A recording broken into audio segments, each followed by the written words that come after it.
20% से अधिक खाद्यान्न उत्पादन यूपी करता है।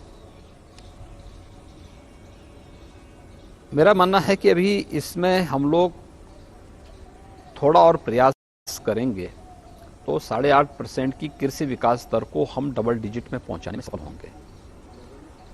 और इस दिशा में पिछले 9 वर्ष के अंदर भारत सरकार के स्तर पर और पिछले 6 वर्ष के अंदर राज्य सरकार के स्तर पर जो प्रयास प्रारंभ हुए हैं उसके परिणाम आते हुए दिखाई देंगे।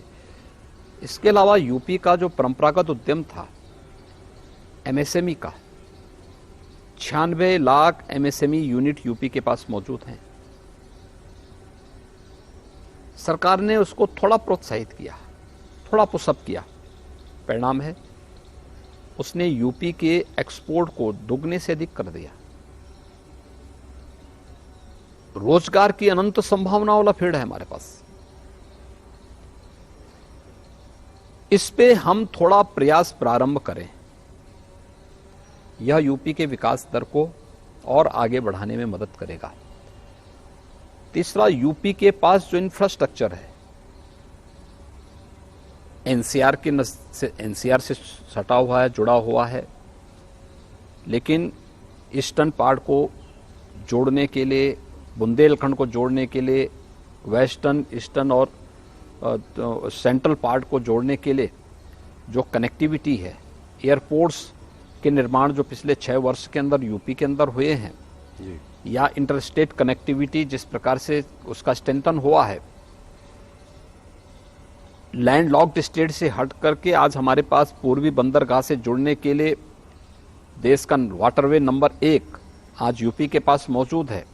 एक्सप्रेस हाईवे का जो जाल यूपी के अंदर पिछले 6-7 वर्षों के अंदर बिछा है, ये सभी चीजें यूपी की इकोनॉमी को समयबद्ध तरीके से आगे बढ़ाने और अपने लक्ष्य को प्राप्त करने का एक अवसर देता है। अगले 4 साल में आपको क्या लगता है कितनी नौकरियां दे पाएंगे आप यहाँ पे? ये एक देखिए मुद्दा भी रहा है। अभी हम लोगों ने पिछले 6 वर्ष के अंदर 5 लाख से अधिक सरकारी नौकरी दी जी। एमएसएमई और विश्वकर्मा श्रम सम्मान के माध्यम से हम लोगों ने प्रदेश के अंदर 1,61,000 से अधिक यूथ को उसके साथ जोड़ने में हमें मदद मिली।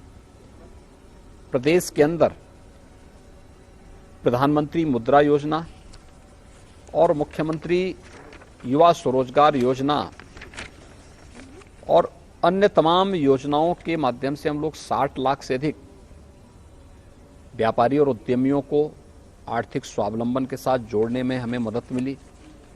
यह हमारे पिछले 5-6 वर्षों का है। अगले 6 वर्ष के अंदर जिस प्रकार से लोगों ने और दुनिया के उद्यमी और निवेशकों ने यूपी में रुचि ली है, अगर इन सब के परिणाम अगर आप देखेंगे तो मेरा ये मानना है कि यूपी लाखों नौजवानों को नौकरी की सुविधा यहाँ पर देने में सफल होगा। एक आंकड़ा दीजिए, अगले 4 साल में जैसे जैसे $1 ट्रिलियन की तरफ बढ़ेंगे तो कितनी प्राइवेट सेक्टर नौकरियां क्रिएट हो सकती हैं? देखिए, मैंने कहा ना, ये अभी मैंने एक सेक्टर की मैं बात कर रहा हूं, लेकिन हमारे पास अभी एमओयू चल रहे हैं, बड़े पैमाने पे लोगों ने रुचि ली है।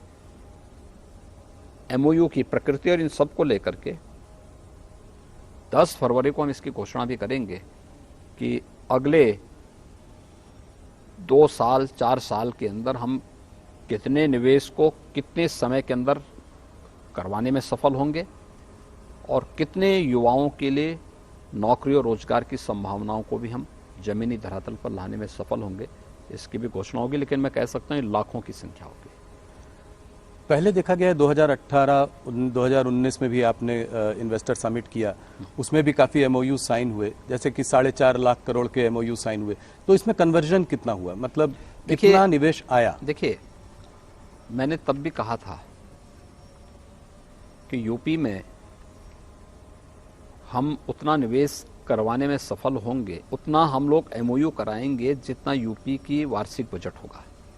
4,28,000 का हमारा वार्षिक बजट उस समय था जी। हमारे पास 4,68,000 करोड़ रुपए के प्रस्ताव आए थे और मुझे प्रसन्नता है कि कोविड-19 के बावजूद हम लोग लगभग 4 लाख करोड़ के निवेश प्रस्तावों को जमीनी धरातल पर उतारने में सफल हुए। 4 लाख करोड़ 4 लाख करोड़ से अधिक के इसमें बहुत सारी यूनिट तो अब प्रोडक्शन भी शुरू कर दी है। अगर आप देखेंगे आपके मथुरा में पेप्सिको का जी जो कारखाना लगा है, जो यूनिट लगी है, लगभग 1200 करोड़ रुपए की लागत से, और बहुत अच्छा उसने उत्पादन शुरू किया वहां पे। यूनिलीवर का हमीरपुर में, जी ऐसे ही डाटा सेंटर आपके ग्रेटर नोएडा में लग चुका है। ऐसे ही आपका जो है सैमसंग का डिस्प्ले यूनिट, ये पहली बार देश की फर्स्ट यूनिट थी। ऐसे हजारों यूनिट यूपी के अंदर अपना प्रोडक्शन भी शुरू कर चुकी है।